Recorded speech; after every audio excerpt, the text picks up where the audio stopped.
do it. Welcome back to Rapid Tech in 10, where we give you tech-related takeaways in 10 minutes or less. I'm your SoftwareOne host, Brie LeMay, and joining us today, we have Dan Ortman, better known to some as the Cloud Detective. Dan is our Global FinOps and Cloud Services Director at SoftwareOne, and we're super excited to have him here with us today, especially as we just celebrated International FinOps Day. So welcome to Rapid Tech in 10, Dan. We're really happy to have you as our next guest. Thanks, Bree. Thanks for having me. Absolutely. In addition to cracking the case of missing cloud spend as SoftwareOne's cloud detective, Dan also writes some extremely informative articles and blogs around the importance of FinOps. So Dan, before we dive into this topic, have an icebreaker question for you. What is your favorite detective or mystery-themed movie, if you have one? I have to go with Knives Out. There's actually they did a second one as well, but the original one is just so good. It was a real whodunit. So it fits in line with it, and it was star-studded cast, but it's the one with Daniel Craig as the detective. So that's got to be my favorite though. Yeah, I love that one too. Is it like The Onion? Is that what it's called? The second Or one is The Onion. Yeah, yeah. love Both of them it. are really good. Yeah. Great. Spoken like a true cloud detective.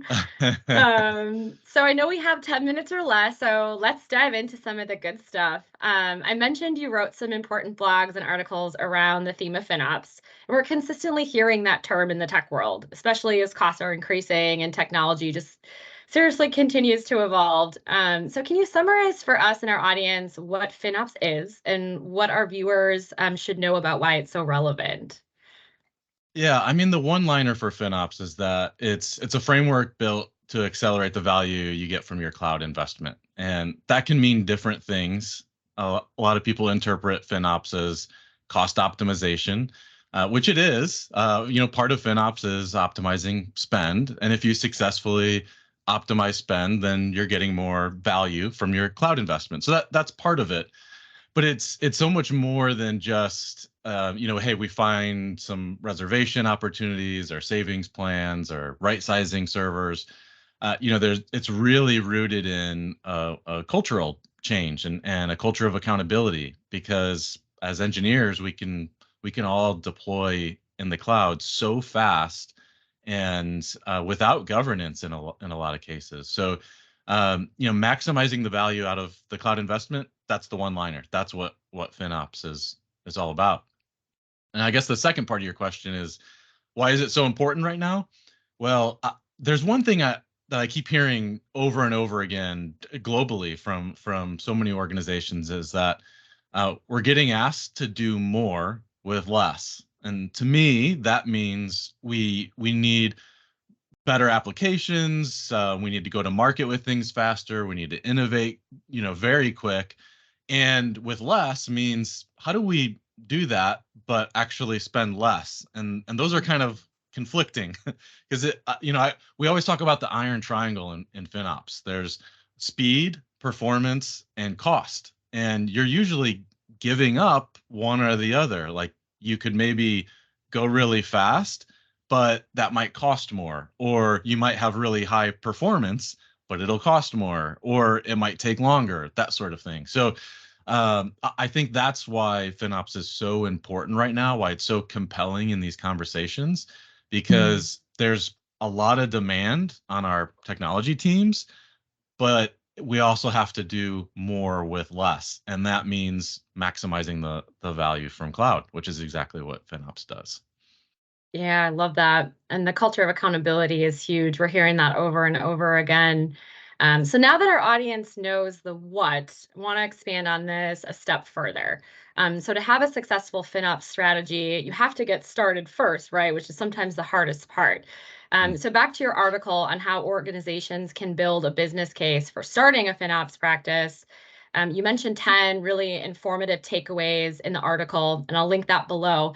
But what would you say are the top maybe two things folks need to know to get started? Because I know there's a lot going on. Like, how do you take all that information and kind of put it into bite-sized pieces to get started?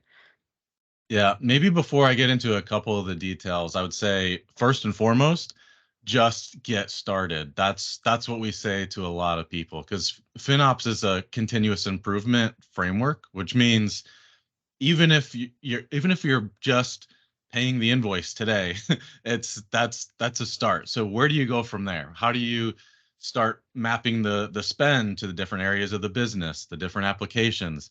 How do you start allocating the cost? Maybe get to a show back or a chargeback model. Like there's a progression, but you have to get started. If you don't start, you can't go down that continuous improvement.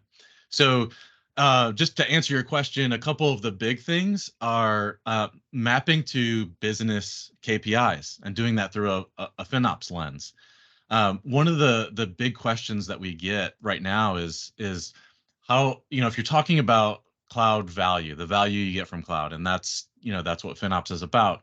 Well, what does that actually mean? And so it means different things to different customers. That's the thing that's interesting is if the priority right now is actually cutting costs, which for some companies it is, it may be, hey, we need to cut IT cost by 10% by, in the next 12 months. Well, if that's the case, then the FinOps lens is more about cutting cost and finding savings opportunities. Or the KPIs for a business may be increasing revenue or increasing subscribers, or whatever the business KPI is, put that on the FinOps lens. Because if increasing subscribers is the business KPI, the business goal, then what are we doing? What applications are we implementing or are innovating on that are driving towards that KPI? And then that ultimately gets to the unit economics. And that's, once you start maturing the FinOps practice, everybody starts talking about unit economics. And it gets more complex when you start going down that path, but it's really important. If you can't actually measure the value you're getting from cloud, how can you say that you're improving it? How can you say you're getting more from less if you're not measuring it? So that's one of the big things is understanding the business KPIs. How does that align to the cloud spend, and can you map that through a FinOps lens?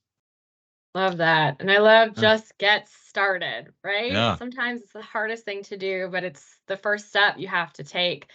Thanks so much for discussing all of this with us today, Dan. You guys heard it. If you adhere to these steps and just get started, you'll be well equipped to move in the right direction from implementing a successful FinOps practice. Dan, thank you so much for joining us today for a few minutes. A big thank you to all of you for tuning in to SoftwareOne's Rapid Tech in 10. To read Dan's full article, you can visit the link in the description and let us know what step or steps are most important to you right now. From your friends in tech at SoftwareOne, thanks for watching. Thanks, Dan. Thank you.